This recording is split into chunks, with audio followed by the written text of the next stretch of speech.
welcome to the JR the Bossman Show on WDJY 99.1 FM Straight Talk. The 4-hour marathon is here for you of great sports and entertainment as only the Bossman Show can bring you. And I just gotta say, I'm happy to be here today with you guys. Got a great show for you, best believe it. We got John to be by for emails and the Boss Report. Got him covered there. I tell you what, we got some great guests coming up today on the Bossman Show. It's going to be great. We got, starting off, Steve Donahue, Penn Quakers, Don Verlin, Idaho Vandals, Dedrique Taylor, Cal State Fullerton Titans, joining me shortly. Also, hour number 2, gonna be crazy. Arizona State Sun Devils head coach Herm Edwards on the show. You play to win the game. That class line he had. You play to win the game. Left the ESPN booth. Now he's at Arizona State, helping college kids learn the game of football, turning them to great young men. Got Eric Edholm, ProFootballWeekly.com, doing his thing. Andy Benoit, the MMQB and SI. Also, we have Kyle Keller, Buck Joyner, Jay Ladner, Top 3 with Tyndall, and Russell Turner on the Bossman Show. So we have a great show for you this week. Great college coaching on all fronts, because college basketball season is going in full effect. It's getting down to crunch time. March Madness is always almost here, so we're trying to get as many college coaches as we can. Talk about this stretch run here of March Madness. College tournament time is about to go down in the college basketball world. And you know we're at the home of college basketball on the Bossman Show. We interview college basketball coaches all year long. New coaches, old coaches, college basketball coaches, we interview them all year long. We show them love. Mid-majors, high majors, we do our thing for those people. You better believe it. And don't you forget it, as that song once said. Also, check us out, BossmanRadioshow.com, under construction. Just bear with us. We're working on it. Doing good. Platform-wise, Facebook, Bossman Show. Like the page, send us a message, contact us, Bossman Show. Twitter, we tweet out interviews, we tweet out the guest list on Fridays and Saturday mornings before the show starts. Bossman Show, JR the Bossman, JD Beckler. Follow us on Twitter there. Instagram, 2 of them, one for the show, one for me personally. The Bossman Show is the shows, and my personal one is JR the Bossman. Alright, now this is where it gets good. We have these free mobile radio apps for you guys to listen to the show on demand. Alright, start you off with Audio Boom. Simple as the Bossman Show. Alright, got that. If you want segment form of the show, got that on Blog Talk Radio. Alright, you want segments or full hours here on WDJY, that's Google Play Music. Google Play Music for segments and full hours. iHeartRadio, it's full hours. JR the Bossman Show. Alright. We're also on Spotify now. Alright. I forgot one, Radio Public. That's segments and full hours.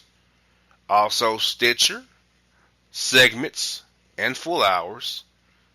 Spreaker, that's full hours. YouTube, full hours. TuneIn, we're segments there. So, on demand, free radio apps on your Android or device or your Apple device. Check it out. Search for JR the Bossman and or the Bossman Show. You should see our content there. And follow us there today. Subscribe so that way iTunes as well, followed by iTunes. So a lot of platforms we got. So I forgot some of them. So what I'm saying is this: that we have a lot of ways you can get the show.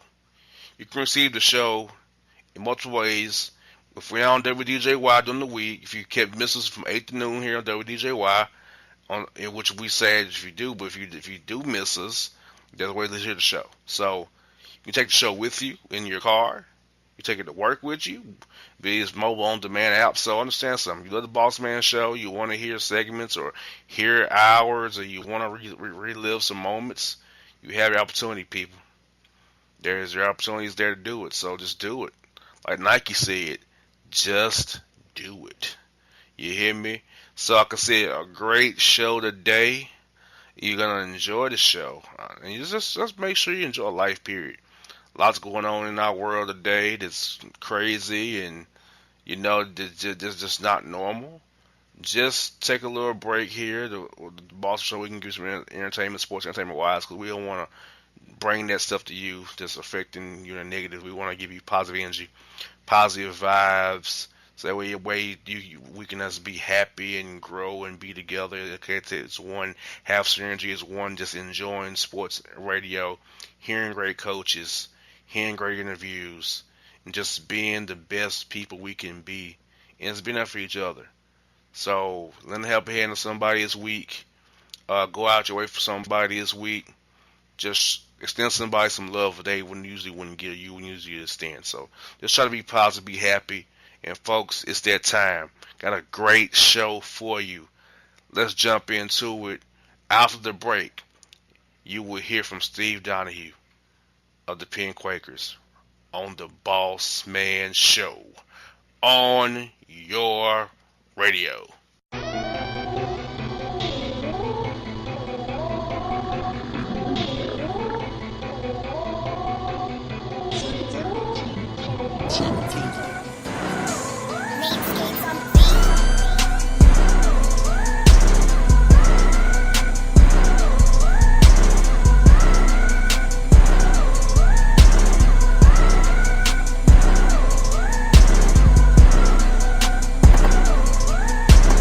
All right, folks, back in the Gerald the Bossman Show. I'd like to be joined by the Penn Quakers head coach, Steve Donahue, in the Bossman Show. Currently 9-1 in Ivy League play. Coach Donahue, how are things up there in Penn, man?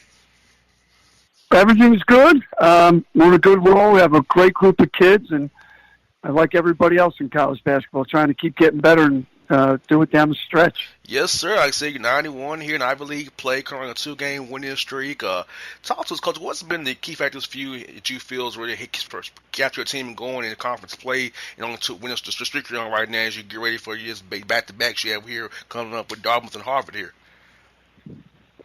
We've been pretty consistent on the defensive end. We're about 24th in the country in overall defense. We're 6th in the country in limiting three-point shooting percentage. And we don't give up a lot of assists, which is one of our emphasis, so people don't get easy shots. And I think that's been the key. When we make shots after doing those things, we're a pretty good team. And, Coach, looking also, you're rebounding the ball pretty good if you ask me. You got 60 guys average over 3 a game, so I'm pretty sure along with defending the hard, get up with assists, attacking the glass is also very much a big part of what you're preaching in your game plan discipline and in your game planning for these teams you're playing.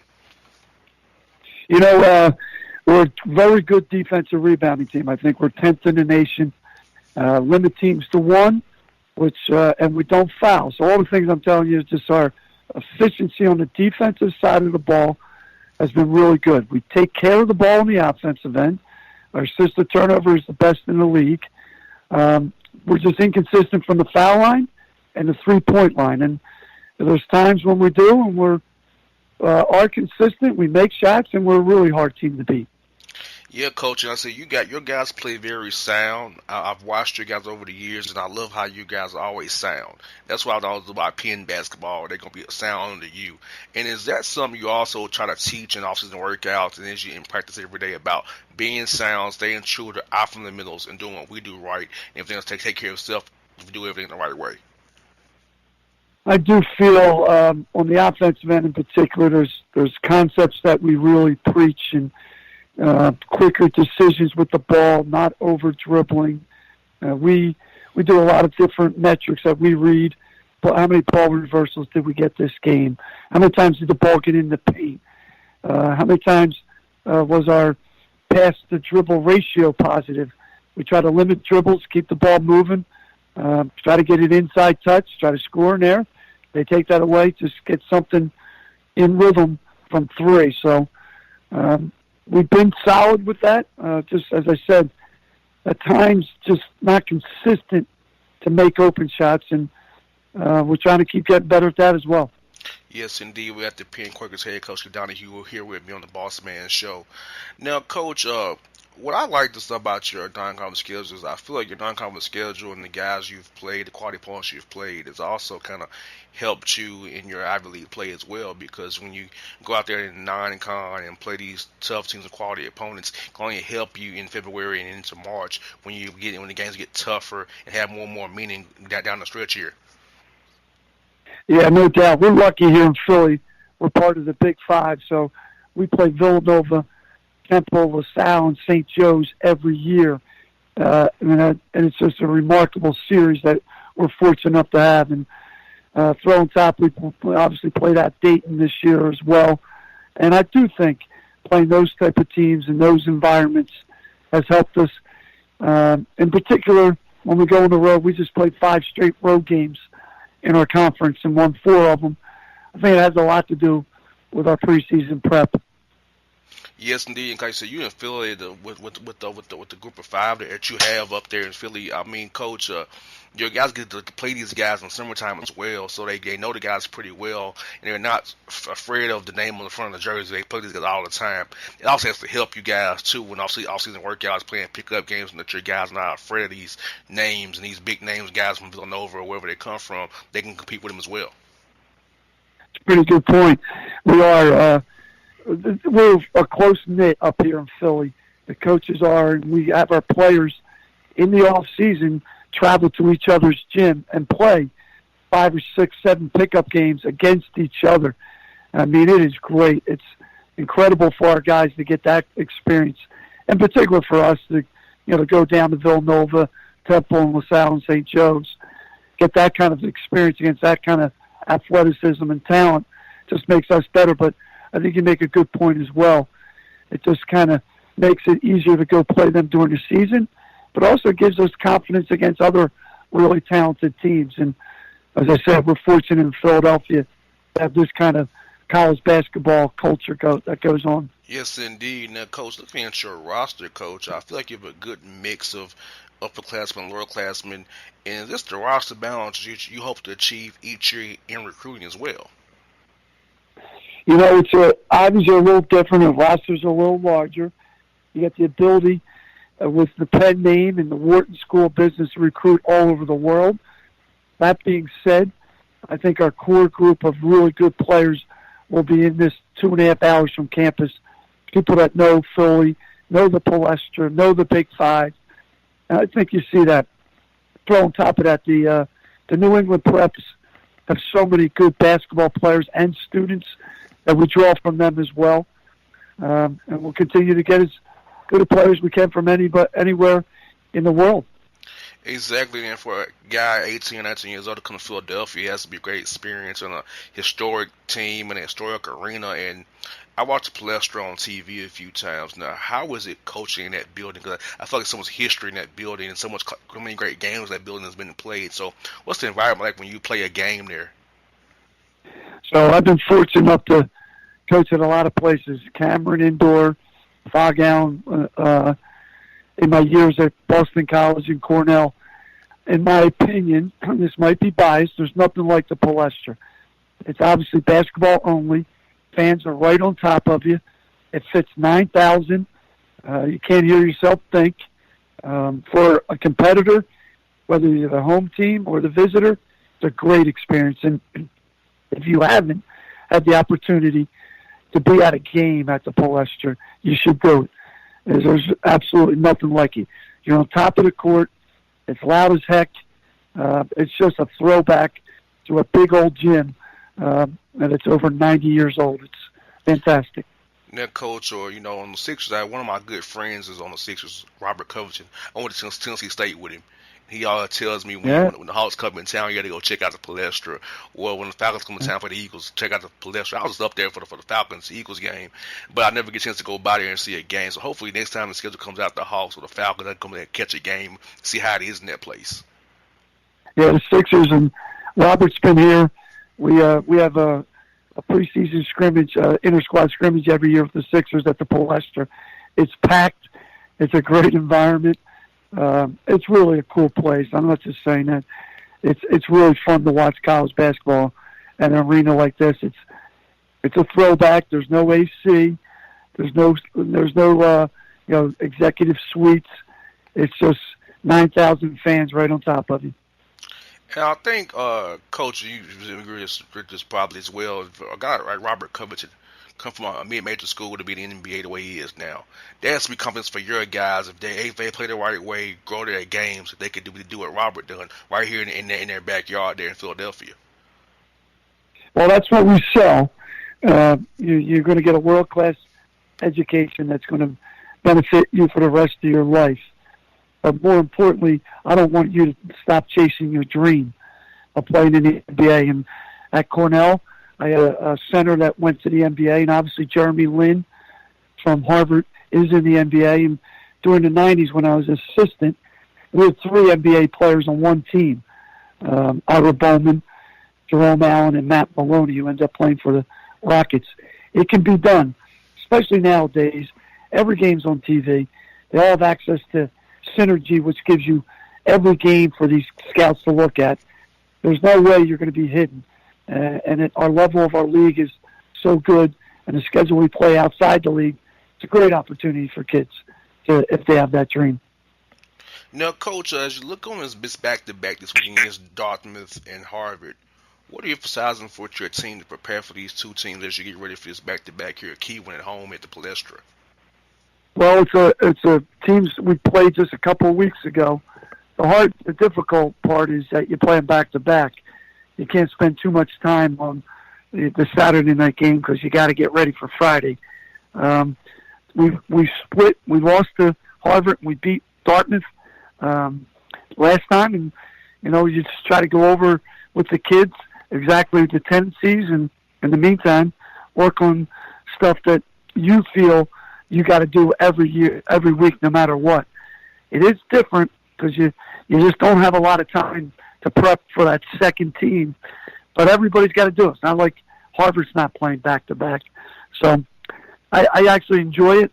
It takes a tough group of guys to play 2 games in 24 hours every weekend, but it's fun. It's really a great experience, and you compete your tail off, and you try to get 2 wins.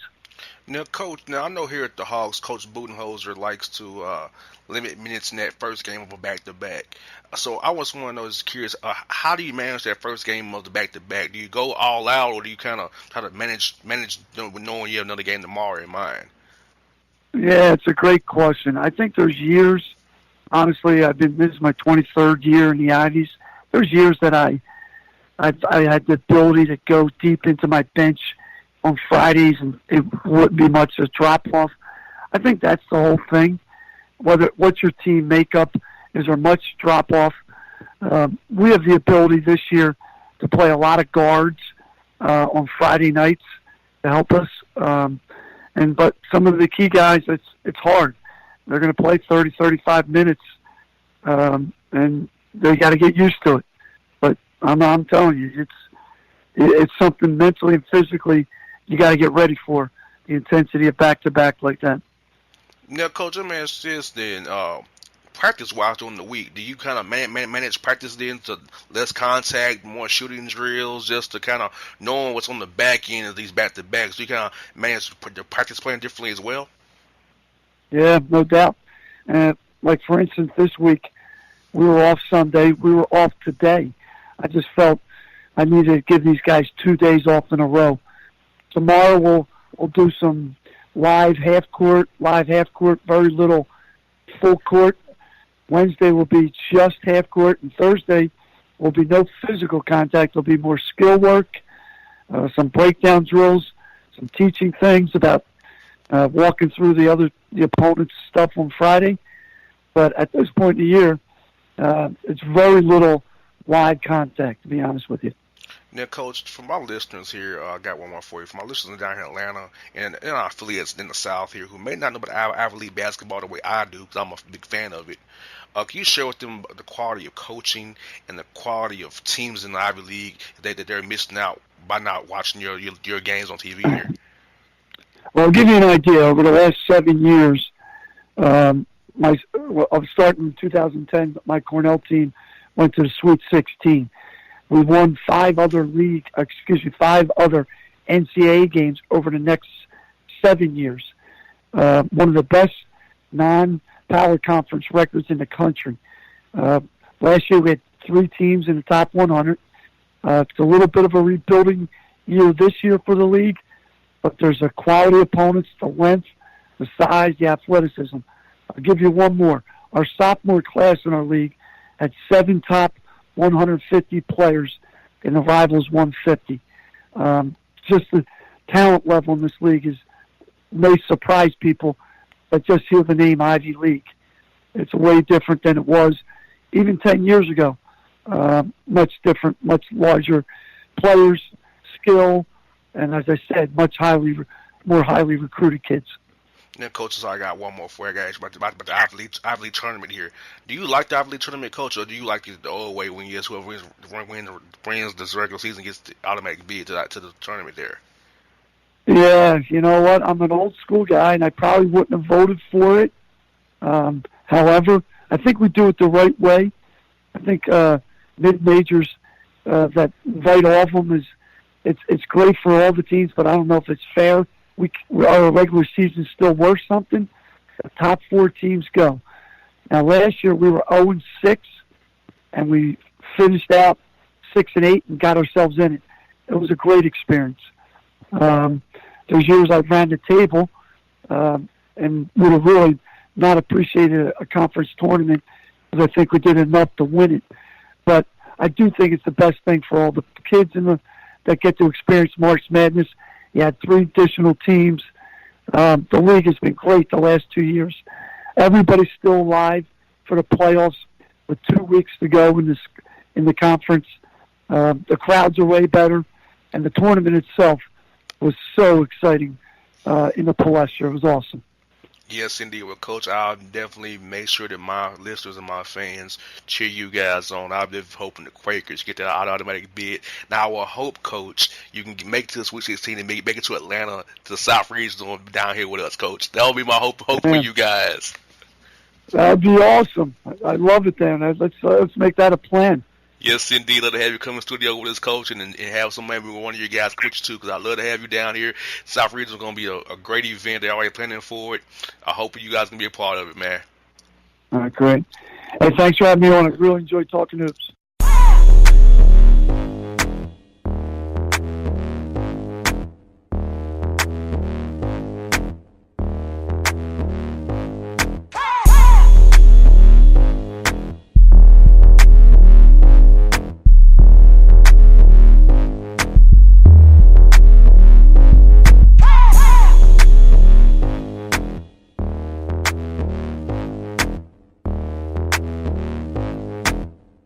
All right, folks, we're back here on the Bossman Show. We're joined by the Idaho Vandals head coach, Don Verlin, here on the Bossman Show. Coach Verlin, how are things out there in Idaho, my friend? Oh, everything's great out here. Obviously, we're winning a few games. It's warm in the gym, but it's cold outside. I hear that, Coach. I hear that. I hear you on that, man. I hear you. Now, Coach, 11-3 in the Big Sky, and your 6-game winning streak, knocking off the Grizz of Montana. So, Coach, talk to us about that game against Montana, and what's been the key factors for your guys and your streak you've been on in general, winning last 6 games in the Big Sky play, man? Yeah, well, the Montana game obviously was a great basketball game. We've had a number of good games with them over the years. We actually ended their season last year. It's been a rivalry. We're only about 4 hours apart, so it's been a good rivalry game for a number of years. And what we were able to do in that basketball game is tip one in at the buzzer to win. It was a heck of a game, bunch of lead changes, 2 very well-coached teams, two two teams that played very hard, and it was really anybody's game right until the final buzzer, and that was actually in overtime. Yes, indeed. Now, Coach, do you feel like the non-conference slate you guys played, and how much do you attribute that to your team starting in the conference right now, playing so tough right now in February and this February on into March here, and you feel like those challenges you saw in the non-con is helping you guys right now? Yeah, no question about it. I've got a veteran ball club. I've got 6 seniors. I've got 7 guys that have been in this program either 4 or 5 years. So we have a veteran club, and they knew what to expect. But we had a tough non-conference schedule. We had marquee wins, one versus our in-state rival. We're not really in-state, but it's only 8 miles away, Washington State University. That game was at home. We played very well in that game. Went out and played Western Michigan, which is a very good team. We were able to play very well in that basketball game. Played Nevada. We had a number of good non-conference games, along with a lot of travel. And I think that really prepared us for conference play. And we started a little slow in conference play. We're 2-2 after our first 4, but then have found a way, to win 9 of our last 11, and obviously very happy with that. Now, Coach, having a veteran team here, Coach, they kind of complete your thoughts for you. They kind of know what you expect already, and you don't have to worry about them not. They can stick with the game plan you set for them, keep that game plan discipline there, which you probably love and enjoy, rather than a young guy who may forget what you went over and shoot around, forget what's in the game plan, and freelance off of what you guys want them to do and teach and in practice every day. Yeah, no question. This is the smartest basketball team I've ever had since I've been here at the University of Idaho. This is a team with a lot of maturity, and you're exactly right. They know what the program and the system is all about. They know what's expected of them, and it's one of those things you just got to go out and do it on a nightly basis. And for the most part, this team has been very healthy throughout the year. Knock on wood. We obviously have a tough road trip this week with at Idaho State and then at Weber State, both of them one right ahead of us in the conference standings, one right below us in the conference standings. So a big week if we want to keep pace with Montana, who's actually a game up on us in the Big Sky Conference standings as we stand today. Now, Coach, this time of year, do you pull back forth live drills and practice the wear and tear on the guys' bodies, or knowing you have big road games and we the Dodgers in February, or do you still kind of go kind of hard, some half court hard shell drills here and there, or you kind of just trying to play it by ear film and do more film work? It's a little bit of both. You're exactly right. Our college basketball season, we actually we're able to start practice this year on September 29th. And if you think about it, that's a long stretch to be practicing and playing games. And what we've traditionally done, and we've been really good in this program in February and March, is that it's really kind of the same practice plan. It's just condensed. Everything's shorter. A drill like that we might have done for 10 or 12 minutes in the fall, it might be down to 7 or 8 or 6 minutes now. So it's, kind of less is more. We usually aren't on the practice floor more than about an hour and a half at most. And then what you mentioned about the film room, usually this time of year the film picks up. It's now you're teaching them and talking to them about the details, because the details are what's important as you're playing possession games. A lot of these games, when you get to this time of the season, is they come down to 1 or 2 possessions, and how are you going to steal those possessions and find a way to win a close ball game? And that's really what's been our focus here in February, and it will be the same as in March. Exactly, and also having a veteran team coach this time of year, February and March, that they're not afraid as the games become more important or it gets tighter in the late second half. They won't tense up or make the wrong play because they're nervous. They are confident in their teachings, in their skill, in their drill work. They can make it happen, execute when it all counts in the biggest moments. Yeah, that's exactly right. What we talk a lot about is trust. Trust in the system, trust in the program, and trust in each other. And that's one thing with the veteran team. We haven't had to do a lot of trust-building things this year. These guys have been through a lot of that stuff and know, like what you're talking about, know what's expected, know how the games are played late in the year, know how they're officiated. And so that's been a great luxury for us this year. Yes, indeed. Now, Coach, talk to us specifically about how big the duo of Victor and Brion's been for your team this year, and what did their contributions mean to you and the program in general about how those guys play and bring the passion every night for you guys? Yeah, both of them very good players. Victor Sanders has been in the program for 4 years, and as a freshman, he averaged 3 points a game, and now he's our second all-time leading scorer in Idaho history. He's had an unbelievable career here. He's a great young man who will receive his degree in the spring. He's worked extremely hard to be a player, not only in the weight room, but his own individual skills and as part of the team. And Vic's a special guy. You don't get a lot of those in coaching. They come around once in a while, and he's obviously a very good player, and he's backed it up night in and night out. Brion Blake is a junior college transfer from North Idaho Junior College, and he's been my biggest surprise this year.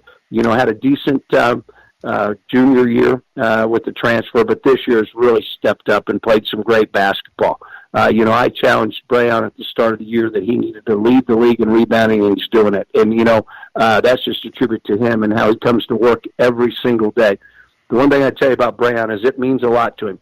He loves basketball, but winning means a lot to him, and he goes out and tries to do whatever he can to help our basketball team win, whether it's scoring points, whether it's getting rebounds, whether it's defending the toughest guy, whatever it takes, and been very happy with his contributions. But we've had a lot of other guys step up and play very well as well, but those two guys have obviously played really good to this point in the season.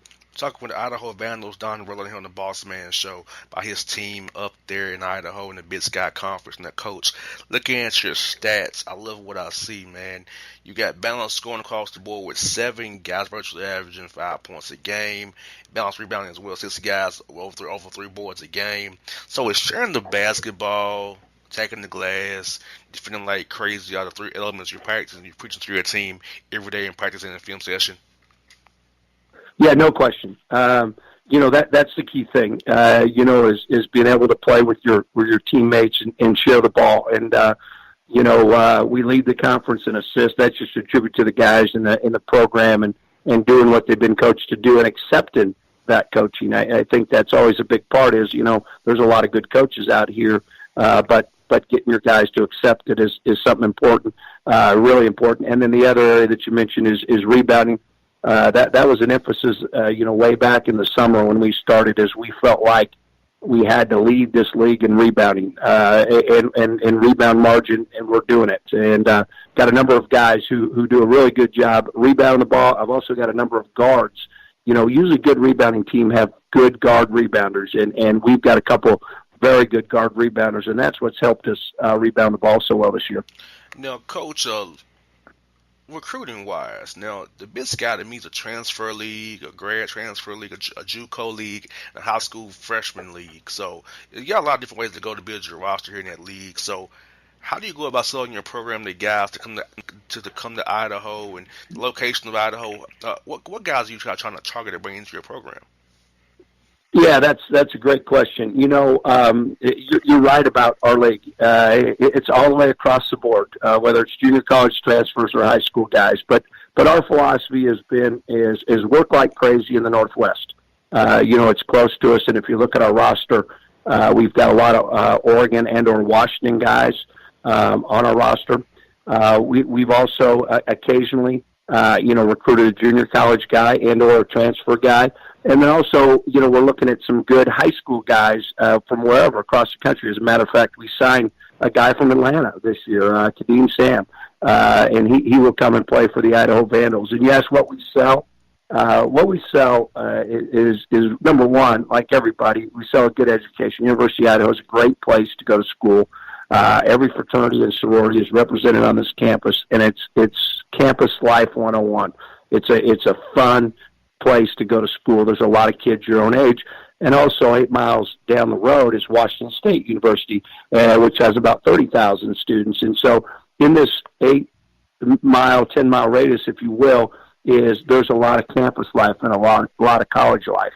And then, the next thing is we really sell our basketball program and our player development. Part of that program is since I've been at the University of Idaho, we've got three of the top 5 all-time leading scorers in Idaho history, and those guys who have come and been here as freshmen and or redshirted and worked their way up. And, those guys have had the opportunity and are currently playing, overseas. And so it's just an opportunity, one, to get a good education, but number 2 is come to a place where you can develop yourself. And one thing that we sell a lot is to play professional basketball, you got to build a college resume. And what's a better place to do that than the University of Idaho? You got that right, Coach. And you know what?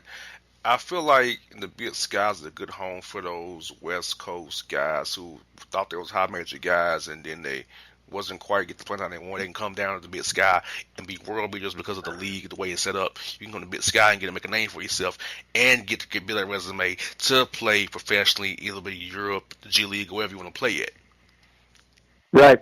Yep. I agree. And obviously in the last 4 or 5 years, Damian Lillard came out of this league. There's been some really good players come out of this league. And what I tell you about this year is this is the best the league has been in the 5 years since we've been back in the league. Actually, 4 years since we've been back in the league. It's a really balanced conference. There's a number of good guards, and I give you examples of how good the Big Sky's been this year. A year ago in non-conference play, we won 29 ball games. All of our conference teams won 29 ball games in non-conference play. This year, our conference won 72. And so there was a number of teams that went on the road and upset big schools. Montana went to Pitt and won. Irvine went to Stanford and won. Portland State beat Stanford and Cal. You can go down this. We beat Washington State. You can go down the list, and there was a number of marquee wins from our conference, and that just tells you how good our conference is this year. Exactly, and Coach, you all are good interviews. I've had on Travis, I've had on Grandy, I've had on Shante, I've had on Barrett, I've had on Todd. So you all, and you now had on you all are good interviews too. People sleep on the Big Sky Conference. Your coaches are very knowledgeable, quality coaching, quality talent, quality all together. Now, if I can do my part to give you all a platform, I'm gonna do it because I like the ball you guys play out there. Well, I appreciate that, and I'm sorry you had to talk to Randy. He's a longtime friend, and we play him this week. We were on the same staff together for 10 years. So, like you said, number of good basketball coaches in a very well-coached conference, and it's a lot of fun playing in this conference.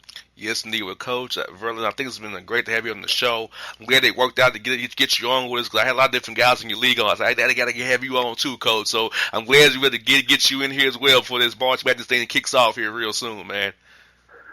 Yep, I appreciate that. And, hey, I've been an Atlanta Braves fan for a long time, so go Braves. Yes, indeed. Tomahawk chop, baby. That's right. Hey, Coach, let me ask you this. Did you become a Braves fan because of TBS like I did, or did you a fan before TBS? TBS. When I was growing up, they were the only guys, you got them all the time. And that's how you become a Braves fan. I mean, I'm a West Coast guy and obviously like the Giants and the A's, but, being able to see the Atlanta Braves, you just automatically become fans. And then, for a number of years, they were so good, and God, it was fun watching them play through the years. Now, Coach, I'm going to tell you the quick story. No, it's so surreal for me. No, I'm 30 years old, Coach, so I used to watch the Braves on TBS. The Fresh Prince would come on at 6:05, 6:35 Braves baseball. Now, I got in the media business at 23. So when I got to meet Skip Carey, Don Sutton, Pete Van Wieren, and Joseph for the first time, I about lost my mind because these are the guys I watched every night on TBS, cheating on the Braves in Orlando, Florida. So it was so real. Wow. That's amazing. That's a great story.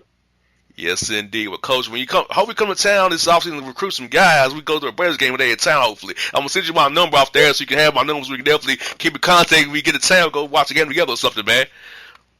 I would love to do that. Yes, indeed. Well, Coach Verlin, thank you again. We'll talk to you real soon, man.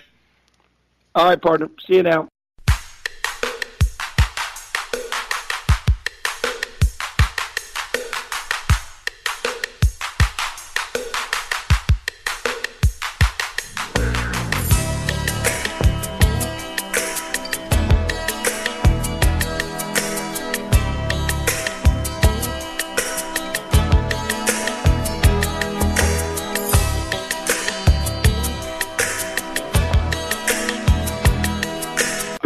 Bossy back here on the J.R. the Bossman Show. We're about to go out west where I just came from. We got back from the All-Star game to Cal State Fullerton Titans. There, Coach Dedrique Taylor on the Bossman Show. Coach Taylor, good to have you on the show, man. How I love treating you out there in Cali, man. I love your area, man. I want to go back already. Come on back. You're welcome anytime, man. Just bring some of that good Southern cooking with you, and we'll be just fine. Oh, man, I can do that for you for sure, Coach. Any kind of barbecue or chicken or hot chicken you want, we got it for you, man. Yes, sir. Yes, sir. Now, Coach, I wanted to say congrats on your 8-4 in the Big West right now. I got a great race going on between you guys, UC Irvine, Davis, you got UCSB doing their thing as well. But right now, 8-4, 3-game winning streak. So, Coach, what's been the key factors for your team playing well in conference play and also the streak you're on right now, man?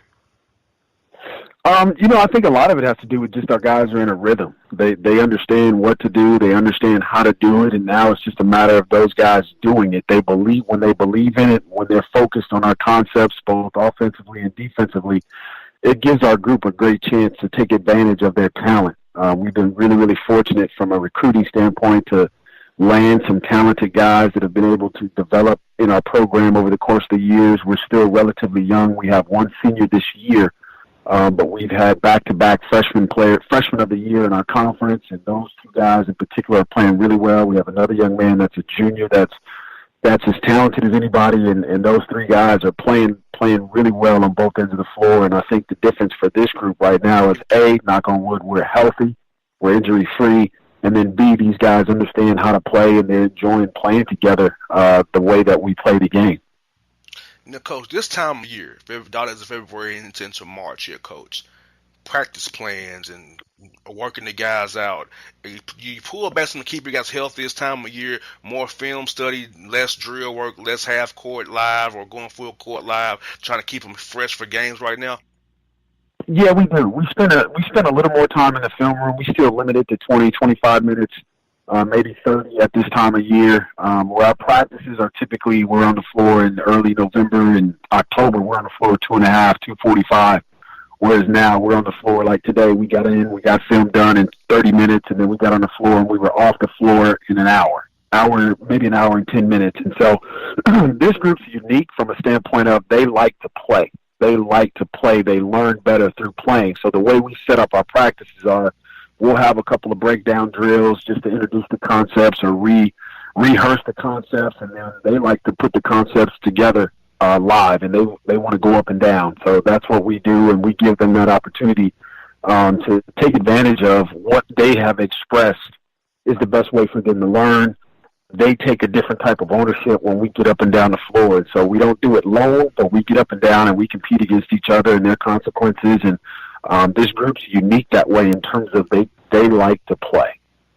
Exactly. You want some players, Coach, because if they don't like to play, then it makes your job difficult. But yeah, our team is excited to practice every day, excited to get in the gym, do drill work, whether it be shell drills, or, you miss a free throw, you don't do a 22 or an 11. You love that, man.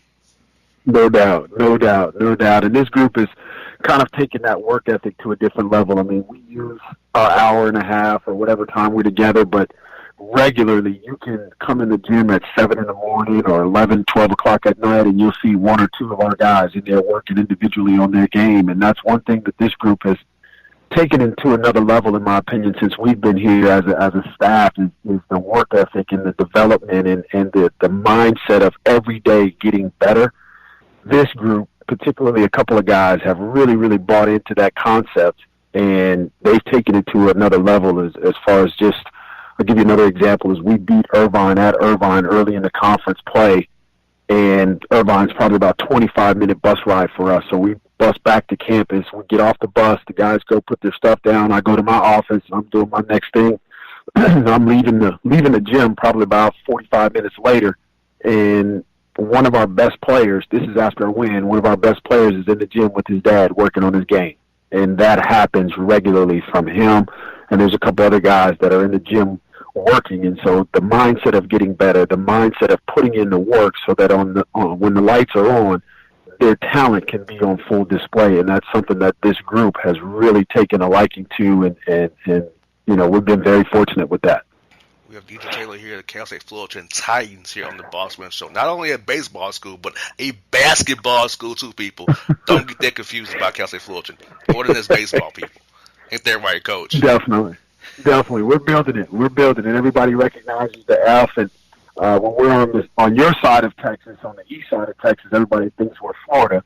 That's one thing that we got to deal with our logo. But most people do recognize us for baseball. But as you can tell, just with this conversation that you and I are having, our basketball brand is building, and it's starting to pick up some momentum across the country, and it's a beautiful thing for our young men and for our school, obviously, but most importantly for the guys in our program. It's all about the experience that they get an opportunity to have. And Coach, a lot of college basketball players call and text me about how to get more playing time. I think what you just described as a coach, seeing your guys after a win in the gym working on their game, you have to make a coach play. You have to do things to show a coach they can trust you. You have to be in space with your play and your action, your activities to say, hey, play me. Don't leave me somewhere. Yeah. Play me. So doing those Definitely. things shows that you're invested in the team and the game, and a coach will give you some run, see if they can trust you, and go from there.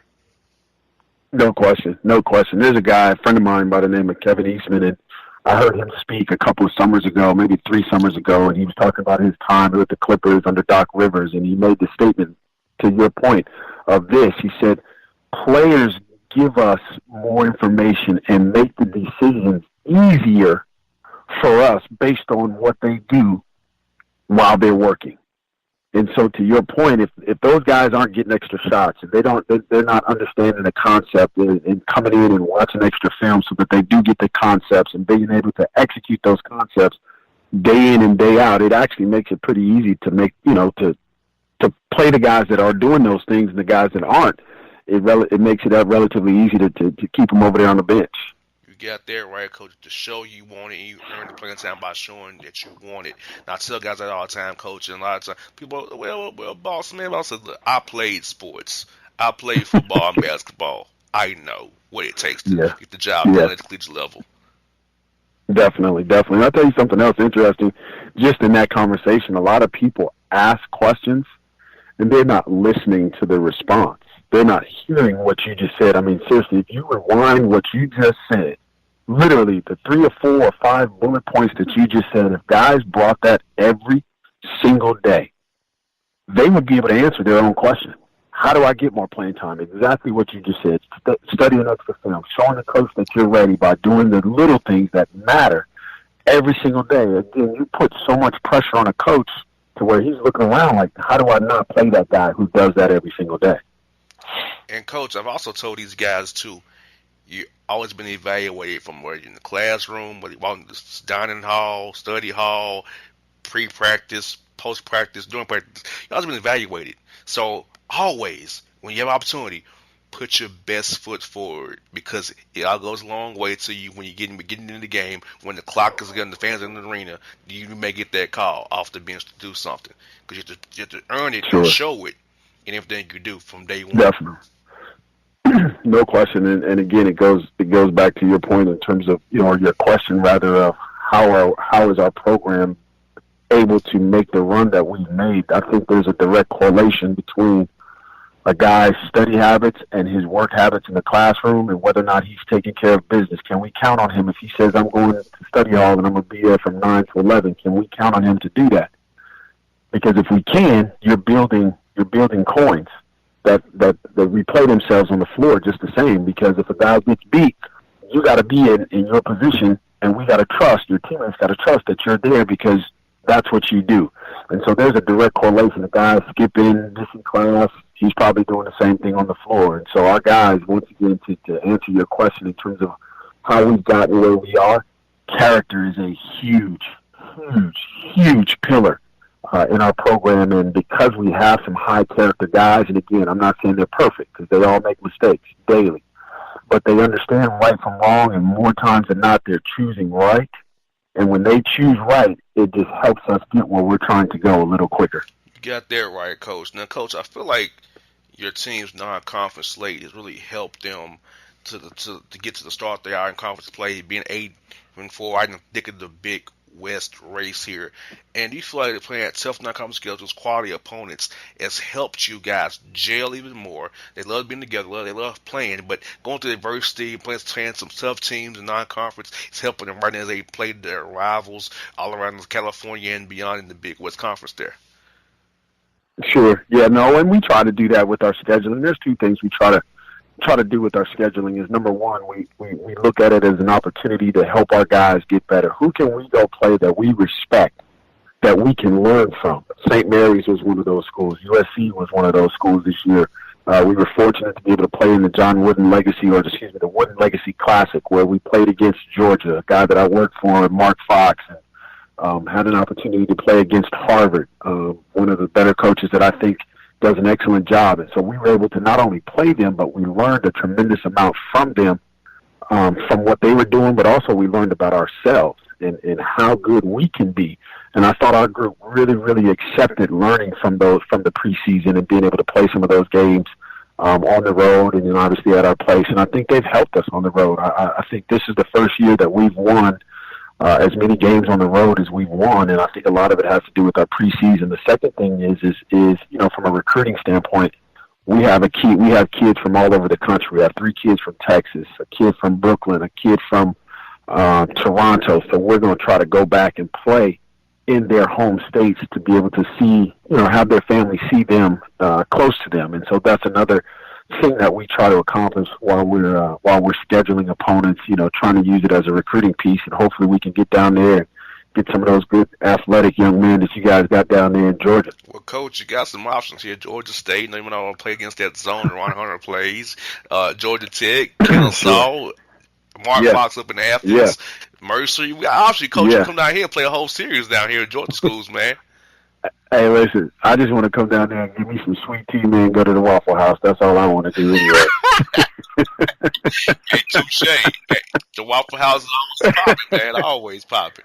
Yes, sir. Yes, sir. Yes, indeed. Now, Coach, let me ask you this, man. So, recruiting-wise, it has to be easy for you to recruit because you're in a great area. Southern California, all them schools right in the area. You got a good talent. You can get Pac-12 transfers, you can get grad transfers, high school freshmen, JUCOs, and high school seniors, JUCOs. So I feel like you have a great area to recruit any way you want to recruit and build your program, keep it turning over in the right direction every year and being old at the right time all the time. Yeah, no, we do. We've been able to really, really define our blueprint, and our blueprint is high character guys that have a high skill set or a potential to have a high skill set, and guys that are willing to work. And so if we can identify those things early in the process, it really helps us get engaged and build a relationship, which is to me the most important thing of recruiting. It's just a relationship, being able to spend time face to face and one-on-one, and then we do have, a lot to sell in our area. And ironically, in most places, like we have a kid right now from the Czech Republic, we have a kid from Grenada, we have a kid, as I mentioned, from Toronto. Last year we had a kid from Australia. But most places we go and we mention our area, whether it be Los Angeles or Fullerton by name, kids instinctively, automatically, they know it. They're aware of the location. They're aware of it because of the beaches or because of the Lakers or, they're able to resonate with the area because they've been attracted to it by some shape, form, or fashion in terms of, name, Hollywood, something like that. And so as soon as we hear that from a kid that we want, we automatically know we got a chance. We got a chance because they want to come spend some time in Los Angeles. I'll tell you a quick story recruiting-wise of the kid from the Czech Republic. We got a chance to see him over here at a junior college up in Laramie, Wyoming. And he obviously knew where we were and what was going on, and so we sit and we talk, and I said, hey, where we're located? He's like, Coach, I just want to tell you this. I've been a Laker fan my whole life. I've always wanted to go to school in Los Angeles.